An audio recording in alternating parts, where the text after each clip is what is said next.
South Korea's current account surplus contracted in March due to a widened deficit in its service balance. This comes on the back of a sharp decline in Chinese tourists, as well as a rise in the number of Koreans traveling overseas. Kim Min-ji has more. Korea's current account surplus narrowed in March.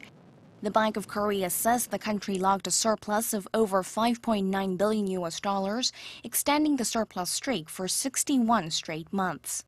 However, the March figure is down from over $10.5 billion posted in the same month last year.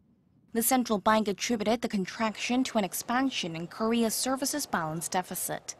The deficit came to nearly $3.3 billion in March, 3 times larger than the deficit a year earlier. This was due mainly to a decline in Chinese tourists, as well as a rise in Koreans taking overseas trips.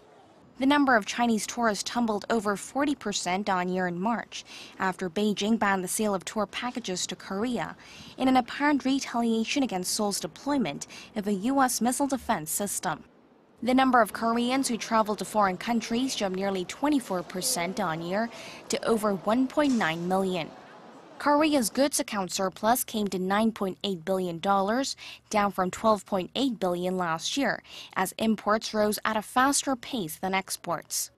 The latest data comes after the U.S. did not label Korea a currency manipulator in its April foreign exchange report. Korea met only 2 out of 3 criteria to become a currency manipulator.